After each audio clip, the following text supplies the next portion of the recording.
See, my grandfather was a doctor, and he used to practice before we got independence. Then there was this call for joining the War of Independence, and he left his practice. And then he went into full-time agriculture. But then, and in the village, he continued practicing medicine, and he used to do it for free for all the villages. Then, this I'm talking about. Like he started it sometime in 1940s, and he continued with that till the early 80s. So I have seen him practice medicine, and by virtue of seeing him practice medicine in a village, we have very closely we have seen how health is important, how health impacts the families of people, their productivity, and how good medical care can transform the lives of people and productivity. So that part I have been exposed to, and that I have been seeing for a very long time. So when the question was that we have to choose a profession, like all of us after when we are in standard 10, we think about what profession to choose. Medicine came in as a natural choice, and by God's grace things worked out in the right direction, and here I am. I became a doctor, and even today it's the same. We are my grandfather used to practice in the village. I am practicing in a major city, in a metro city, but the impact of a right treatment at the right time on the lives of people, and how it transforms them, how it brings them closer to productivity and closer to happiness, it's still there, whether it's village, whether it is in the city. So I don't think that it was a wrong decision to make, and the situations are different, but then the impact of good health services on the lives of the patient as well as the people around them is still there, and it is so huge and so satisfying that I think that I made a right choice by taking up medicine.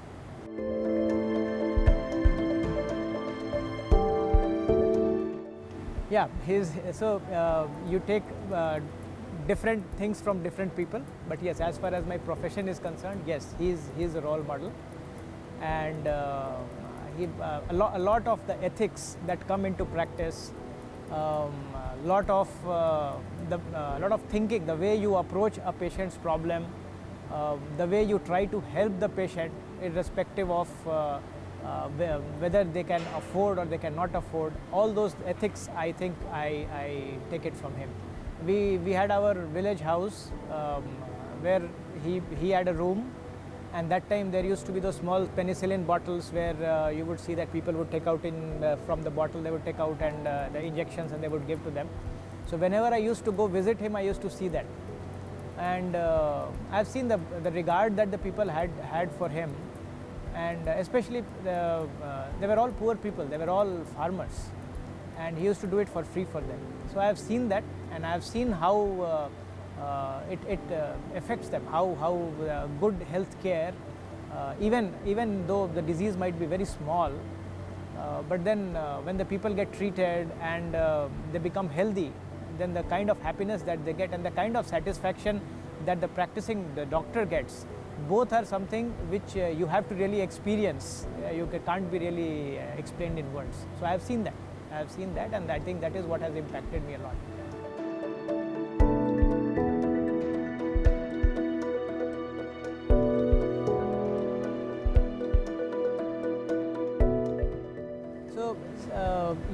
So see, the decision to become a doctor, I have already told you. Now when I was doing my medicine, surgery, I liked surgery during my MBBS, so I decided to become a surgeon. During my surgical training, I got interested in liver surgery, and again, why? Because even today, this what I am telling you is 25 years ago, but even today, liver surgery is a very underserved specialty in our country. And that time when I realized that I will have to do something, I will have to train further to to treat people in an area which is not serviced by so many professionals, and which is the need of the day. So many people with liver disease, so many people have liver cancer, so many people have cirrhosis. So that was one area I realized that there are not many people who were there to treat people with liver disease, and as a result of which the liver disease patients, they are getting mismanaged to a great extent. So I wanted to become a liver specialist, and that's when I decided to train abroad, did my fellowship in liver transplantation. It helps you in understanding the liver anatomy, not only for transplant, but also for different kinds of liver surgeries, for cancers, for bile duct cancers. So I trained into transplant, did my fellowship from the Harvard Medical School. So I was very lucky to get in there, get that opportunity, and that's how the liver transplant happened to me. Unfortunately, my grandfather never lived to see this day. I lost him while I was in standard 10. So I'm sure he would have been happy, right?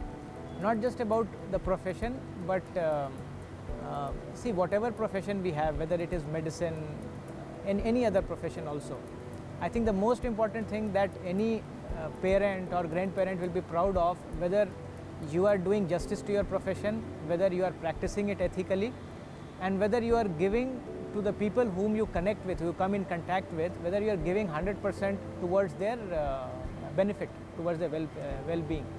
So I think although my grandfather never saw me become a doctor, but he's still the guiding light, and his ethics are something which I try to abide by, and I'm sure that he would be happy about what, if he was here, he would have been happy.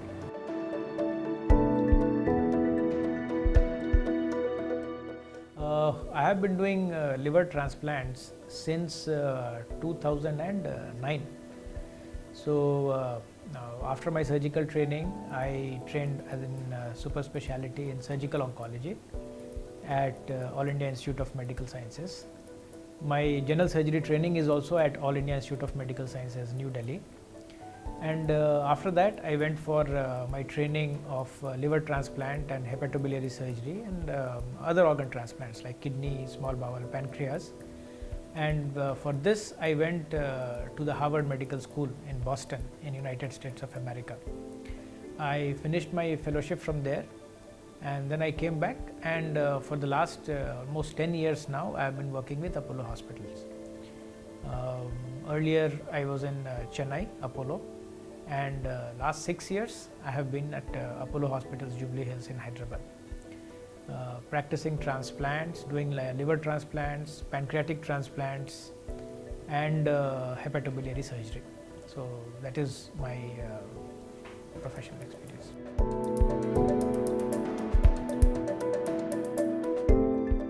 So liver transplant is required for patients if the liver is damaged, and there are two conditions that we have to understand. That one, that the damage is such that it cannot be reversed. So there is no chance of any repair, no chance of any healing of the liver, and this liver has been damaged to such an extent that it has to be replaced. So that is one important condition.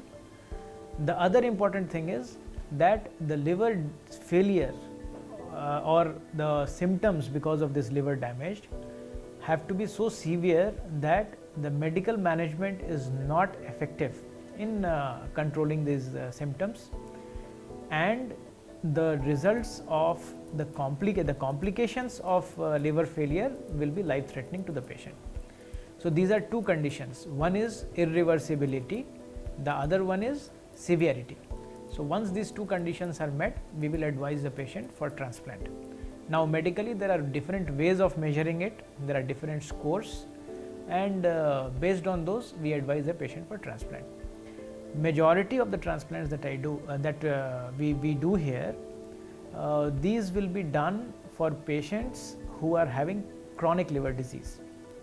Chronic liver disease or liver cirrhosis, as majority of the people know it. So liver cirrhosis causes is the indication for doing transplants in around 95% of the cases that we do.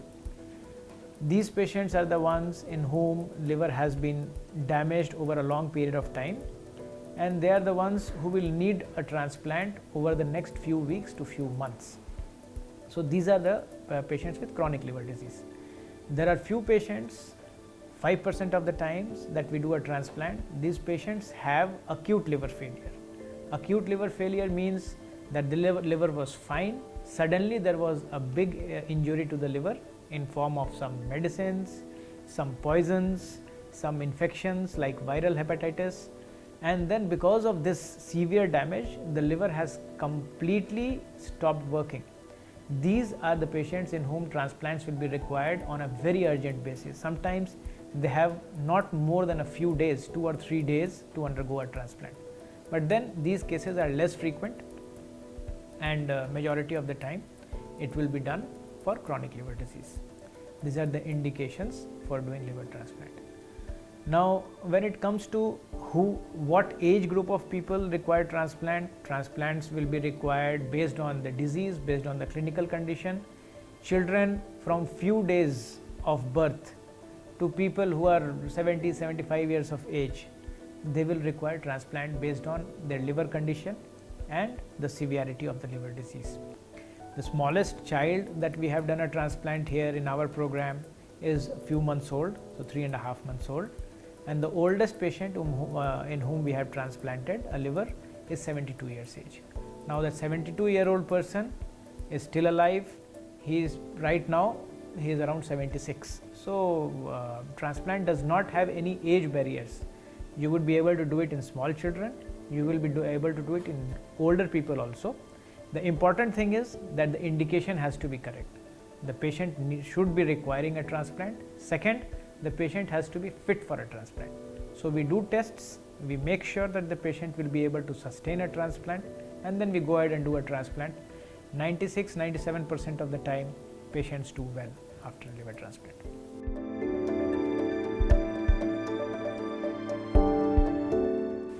So see, there are some very classical symptoms associated with liver disease, and then there are some soft signs or subtle symptoms that we talk about.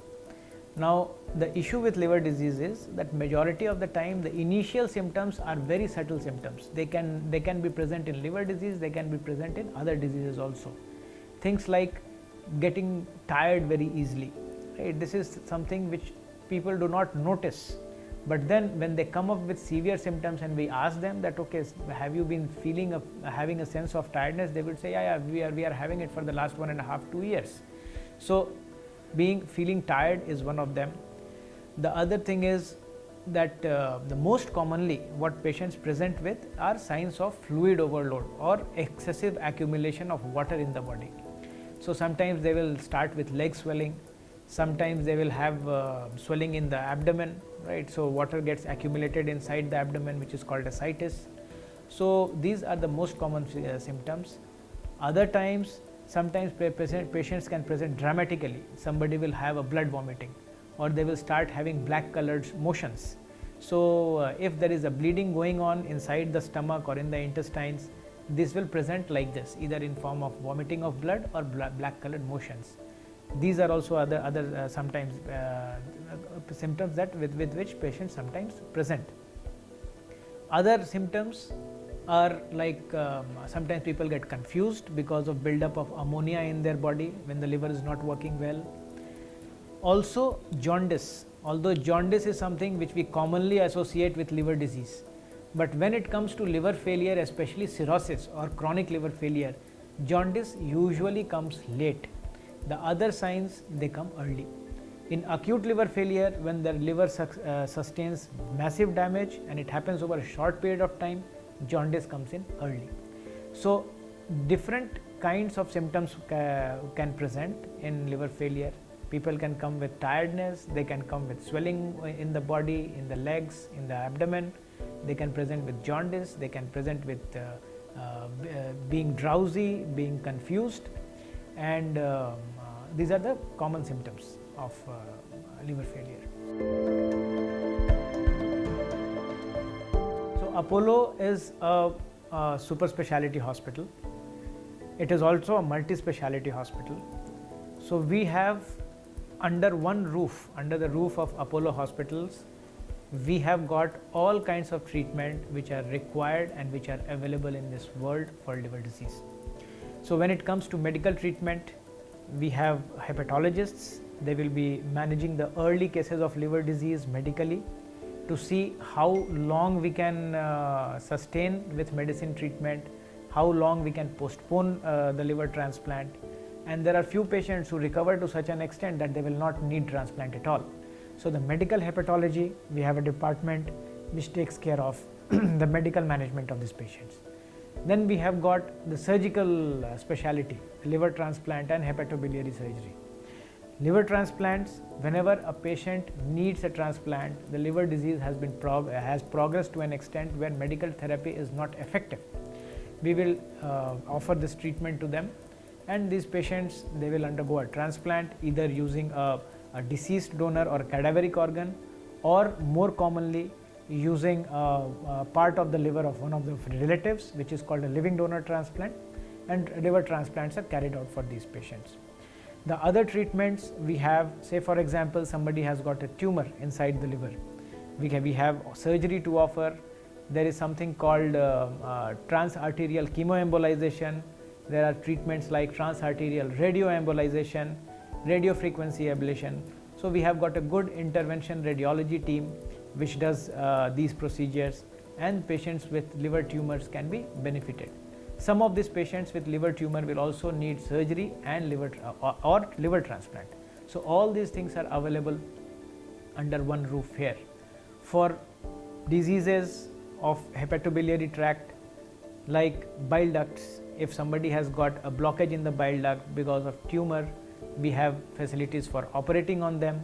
We have facilities for putting in a stent so that the jaundice is relieved. So entire spectrum of treatment which is required for liver and biliary tract disease is available under one roof at Apollo hospitals. So see, when it comes to liver transplant specifically, it has to be done in a very safe manner. When we started doing liver transplant around 50 years ago, that time the outcomes were not as good as what they are today. Today we can say with great amount of confidence that more than 95% of the patients who undergo a liver transplant, they undergo it successfully. They will walk home. Now, why has it been possible? What has changed? So obviously the understanding of the disease has changed, and the equipments, the technology which helps the doctors, the entire transplant team to carry out transplant successfully, that is now available for us. Now when it comes to transplant, the evaluation of the recipient has to be done properly. So we have got all advanced imaging techniques, all the labs which are required, all different kinds of blood tests which are required, all those things are available. The imaging has improved a lot, and now we have got CT scans, MRIs, which image things to such great detail, to such great extent that nothing is left as a surprise for us. We know very much in advance what we are going to face when we open the abdomen and when we go inside. So that is another thing. Most important advancement is related to the safety of the donor, and that becomes a very important part as far as transplant practice is concerned. Whenever there is a living donor involved, now that person does not require an operation for his own health. He is doing it out of love and affection for the liver failure patient. So it becomes our most important responsibility to ensure that the donor undergoes the operation safely. So nowadays we have got advanced imaging techniques. We have got CT volumetry, wherein we will be able to exactly measure the volume of the liver. We will be able to do a proper analysis of the anatomy of the liver, or to explain this, how the blood vessels, how the bile ducts, all these things are made inside the liver. So these are very advanced techniques We will be able to calculate the volumes of how much liver we are taking out, whether it will be sufficient for the patient who is undergoing a transplant, whatever liver amount of liver is remaining back in the donor, whether it is enough to ensure that the donor is safe after the operation. So all these things are done very accurately now. Nothing is related to guesswork, and all these facilities are available with us at Apollo hospitals.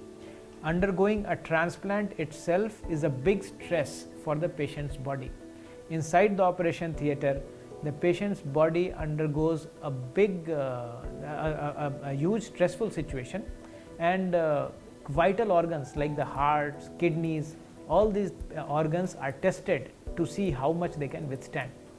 So with advanced diagnostic techniques, before the operation itself, we are able to understand and assess what is the situation of the patient's heart and what is the situation of the other organs apart from the liver, and whether they are strong enough to undergo an important operation, a big operation. The other thing is, while we are doing the operation, there is something called a transesophageal echo, which is a real-time imaging of how the heart is functioning, and you can do this test for the entire duration of the operation. So this kind of technologies, transesophageal echo is there. There is something called TEG, wherein we will be able to accurately monitor the blood clotting parameters, and we will be able to make sure that the patient is not under transfused or does not get less of the blood products. Also, it does not get over transfused, because we know that more transfusions also lead to some complications. So nowadays we have all these techniques, we have all these equipments. These are all advanced latest technologies which we use for ensuring that transplant is done in the safest possible manner. And when we do all these things in the patient, when we give all these facilities to the doctors of different specialities to see these reports, assess the patients, and then carry out what they are supposed to do, then the transplants can be done with around 97-98% success rates.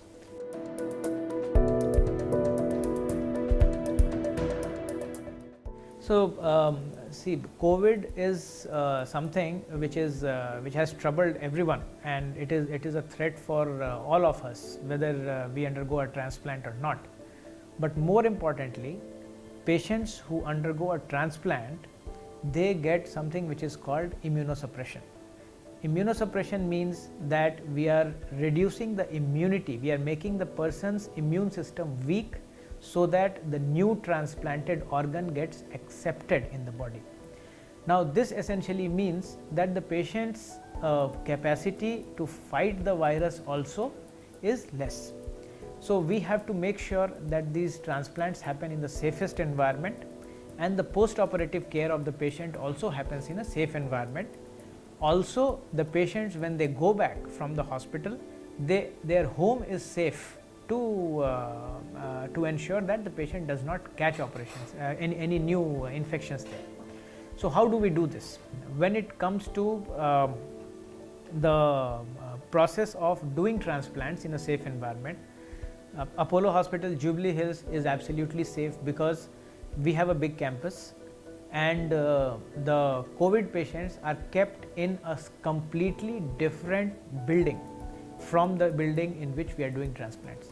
So there is absolutely no overlap from the entrance to the discharge of the transplant patient or the COVID patients with infection or suspected of having COVID. There is absolutely no overlap in the pathways of these two patients.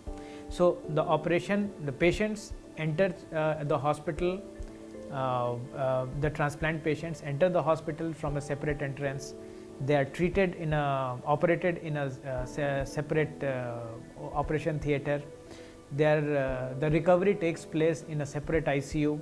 After recovery, where they go in the ward, those wards are completely free of any kind of an infectious disease, not only COVID, but any kind of an infectious disease. So all these things are ensured in our practice here.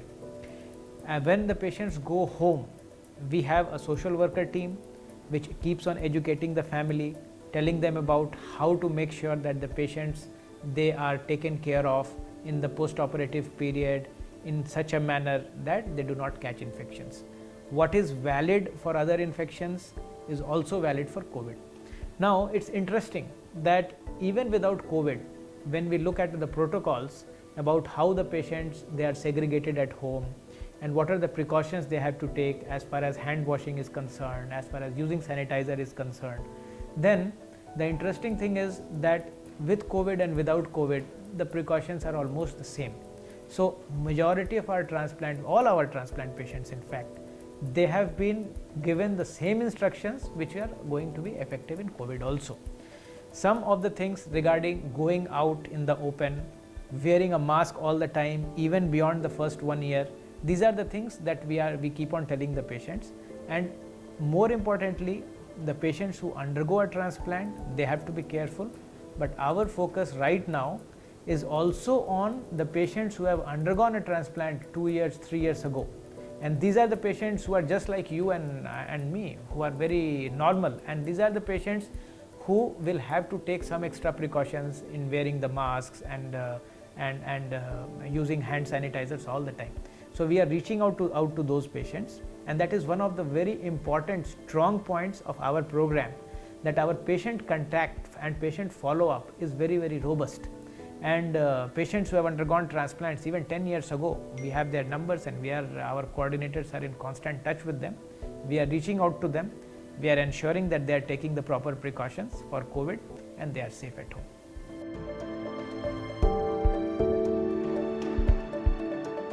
See, when we take up something which is as intense as liver transplant, then we have to be prepared for work which almost spans to 24 hours a day. The most important thing is that you have to enjoy your work. If you do not enjoy your work, then it just becomes a job. If you enjoy your work, then you really don't count how many hours you are doing this and how many hours you are not. There has to be a family which understands, the family which supports you in your profession, and I have been lucky that way. My family is very supportive, wife, kids, everyone, they understand the kind of work that we do, and we have to be committed to this 24/7. So that's how we do it. So this becomes a primary thing, everything else takes a backseat.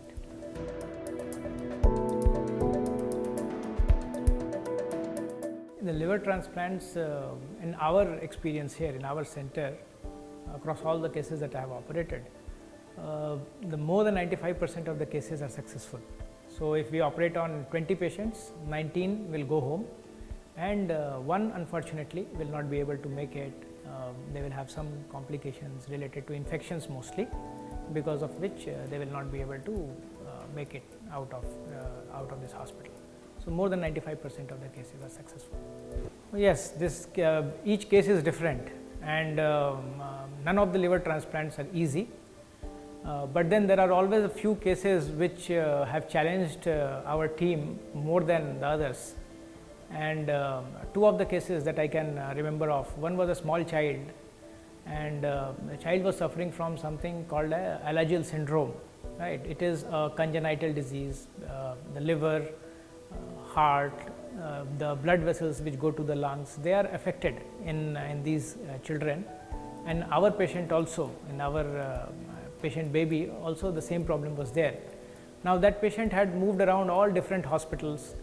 The liver was bad, so the heart surgeon would not operate on the heart, and the heart was bad, so the liver transplant people would not do liver transplant on that baby, thinking that the heart will not be able to sustain the stress of a transplant.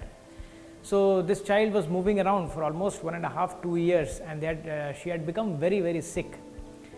She came to us, and then we took a look at the entire case history, and then we said that this will definitely, it was a challenging thing for us, and we would need to do something which is out of the ordinary to treat this child. Apollo, being a multi-speciality center with almost all specialities in Apollo, they are of superlative competency, we thought that this is the best place to do it, and we got in touch with our pediatric cardiac team, and then we decided to operate on both of these things together. So the mother of the baby came forward as a liver donor. We did the heart surgery first, corrected the heart defect, and then we followed it with a liver transplant, a living donor liver transplant. The baby is 4.5 years now, almost after transplant, and she is doing very well. She has a normal growth. Now she is just like any other child. You would not be even able to tell that she has undergone such a major procedure. So challenging case, very satisfying for the entire team. Multi-speciality involvement, so it's not just about the liver transplant team working, but cardiac surgery, pediatric cardiology, entire team, pediatric intensive care, entire team working together to give a result. This was the first reported successful case in the entire world when we had done it. This was around 4 years ago.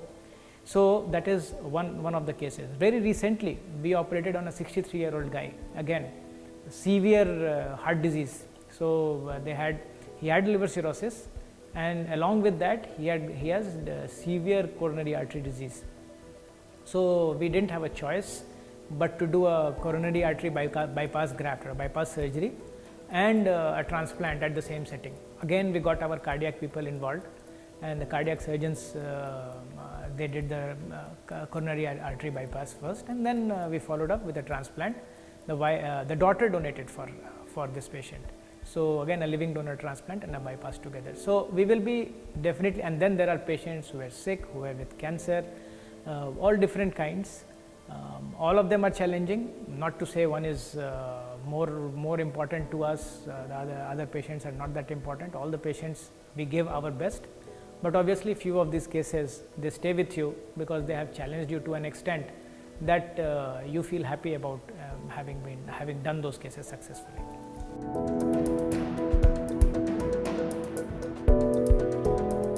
See, as far as the donors are concerned, the only restriction that they have is that for the first 3 or 4 months they do not have to lift heavy weight. All of them, they have a very normal recovery. They are out of the hospital in a week's time, and then long term they don't have to take any medicines. They don't have to visit the hospital on a regular basis for the reasons that they have donated. Right? So they are just like any other person. Only restrictions for heavy physical work being for the first 3 to 4 months. When it comes to the recipients, then obviously it's a different scenario altogether, and the recipients have to be very careful. The first thing that we tell them is that even after a transplant, it's not like you will be out of the hospital and you will not be in contact with the hospital or your doctors. So these patients, they have to take medicines for their entire life. They have to do tests, blood tests essentially, and these are simple tests just to monitor the liver function test, which they will have to do on regular intervals. Initially for the first year they are more frequent. After that, as the time passes by and the liver gets adjusted into their bodies, the frequency of the tests also decrease, but then they will have to be under some monitoring for their entire life. The other important thing for the recipients is that they have to be very careful not to go in an environment where they can catch infections. They have to be very careful about not eating outside, or if at all they are in a situation where they can't help but they have to eat outside, they have to choose the right places, clean places, and the right food. So not things which are cold, but things which are freshly cooked and given to them. They have to be very careful, carry their own bottle of water wherever they go, right? So food, water, these are the most common sources of infection.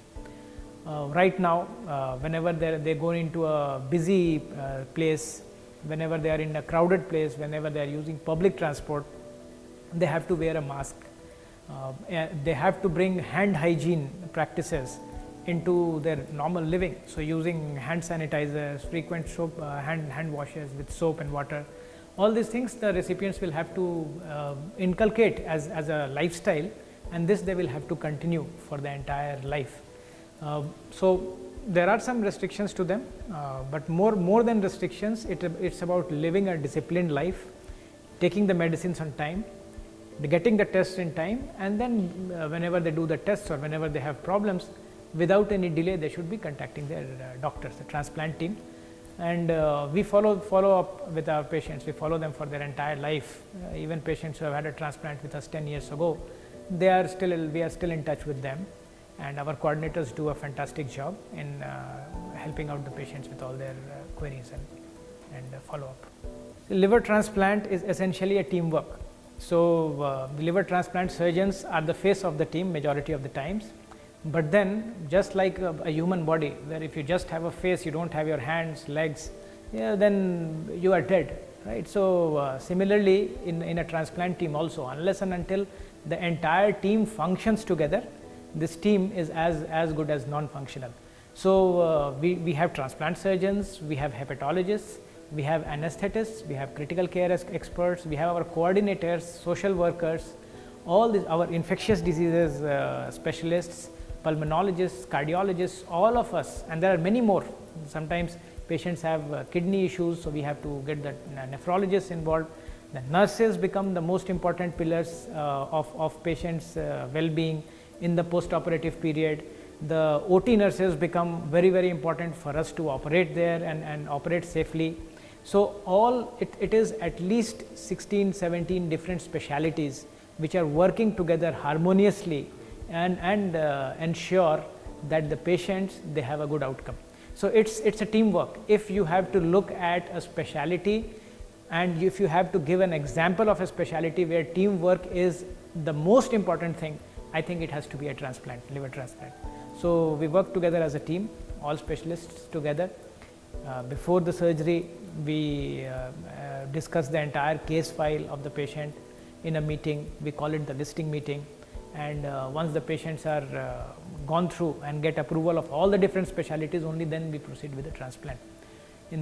After the operation also, the rounds on the patients, they are carried by all the specialties, not just the liver transplant surgeon or the intensivist, but the infectious diseases, the endocrinologist, everyone. So a lot of specialties we round together, and we work together as a team. So that's how it works out, liver transplant.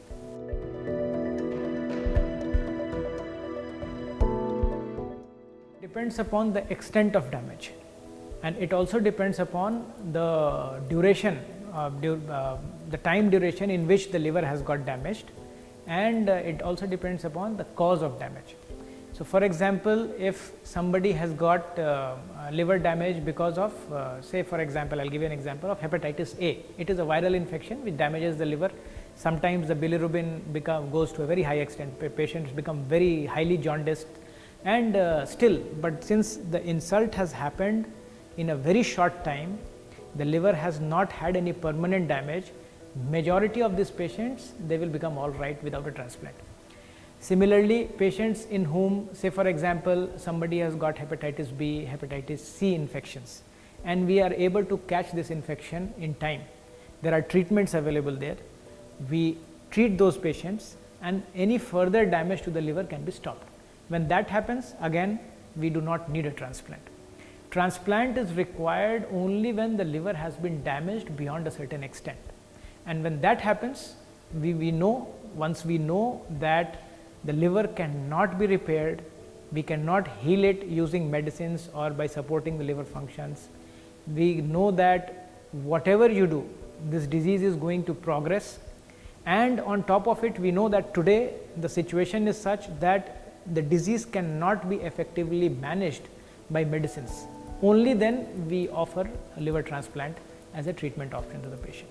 So a lot of patients with liver disease will not need a transplant, but people who need a transplant, you should not delay, you should do it as quickly as possible. So see, liver disease, especially cirrhosis, is a progressive disease. Slowly with time it progresses. As the liver function worsens, the patients become more and more sick. They get into hospitals more frequently because of infections. Some people have kidney problems related to liver disease, which is called hepatorenal syndrome. So all these issues ultimately lead into a state wherein the patients become so sick that it is very difficult for us to even stabilize them and do a transplant. So we should not let cirrhosis progress to such an extent that transplant also becomes impossible. So you should not neglect the advice of your doctors when they tell you that transplant is necessary now. That is one most important thing that we have to understand. Now, the other thing that we have to understand is, many people, they think that transplant is an expensive proposition and an expensive treatment, and they would not be able to afford it. What we have seen, and even these people who think that transplant is not affordable, they will realize subsequently as their disease progresses that there is money required for treating the disease, but living with the disease without a transplant turns out to be much more expensive in the long run, because people with cirrhosis, they live for a few months, sometimes few years, and then during that time they will have multiple hospitalizations, their medicine bills will go up in multiple investigations. So at the end of it, they would have spent much more as compared to what they would have spent in transplant. Now, that being said, even for people who cannot afford a transplant, we work with their family. Our social work team works with the funds which are available through NGOs, works with the government agencies. There are funds available in the Prime Minister's Relief Fund, in the Chief Minister's Relief Fund, and we work with crowdfunding platforms on net based. So, all these together, we try to help the patient in such a way that their treatment is not delayed to whatever extent possible because of lack of funds. So, the most important thing, I think, is anybody with a liver disease who has been advised transplant, they should have the willingness to undergo a treatment. In today's world, there are funds available. If you come at the proper time, then we will have enough time to mobilize these funds and help you. So, that is the most important thing that people have to understand. So, when the liver is damaged to a great extent, there is no other option but to do a liver transplant. But then a lot of this liver damage can be prevented, and in a liver disease where we do not have good ways of reversing cirrhosis, we do not have a treatment to reverse cirrhosis, and we also do not have any machines to support the functions of a dying liver or a damaged liver, it becomes very important that we take care of the liver in such a way that it does not progress to a stage of cirrhosis needing a transplant. And the most important thing in this is we have to modify our lifestyles, and we have to take some immunizations against the infections. So, when we talk about modifying lifestyle, all of us know that alcohol is something which damages the liver, and we should stay away from it. The other thing which people do not know, or even if they know, they do not pay attention to, and which is emerging as a very important cause in our setting, is obesity. So, there is something called fatty liver disease. We try to ignore it, we tend to neglect it, but then over a period of many years, fatty liver disease itself can progress to cirrhosis. So, a healthy lifestyle where we are eating balanced food, where we are doing regular exercise, we are trying to keep our weight under check, these are the important things which will lead to a happy and healthy liver in the long run. Then there are few infections which cause liver disease. For example, hepatitis B. There is a vaccine available. We have to take vaccines now. The 3 doses of vaccines are required over 6 months. Everyone should take it. There are vaccines available even for hepatitis A. Although hepatitis A, in majority of the cases, even if you get an infection, you will become all right with over a few weeks. But then few of these patients have such severe infections that their liver fails and they will need an urgent transplant. So, there are vaccines available for hepatitis A, we should be taking it. For hepatitis C, we have to get regular checks. There are no vaccines, but there are very effective treatments now. There are tablets wherein if you take those tablets, 96-97% cure rates are there for this disease. So, we should get, as a part of our routine check, we should get tested for hepatitis C, and then if we find that somebody is infected, they should immediately meet the liver specialist and seek treatment. So, little bit of awareness, a healthy lifestyle which will not only prevent from liver disease, but other things also. What I told about the lifestyle helps you with heart disease, it helps you with liver disease, and it helps you generally with a lot of other diseases also. So, we have to have a healthy lifestyle, We have to be aware of what all things we have to avoid so that the liver is healthy. So, what are the omissions we have to be aware of, and then we have to be aware of what are the active things we have to do, like what are the commissions, right, wherein when we talk about active things we have to talk about immunizing, and we have to talk about actively looking for infections and treating it.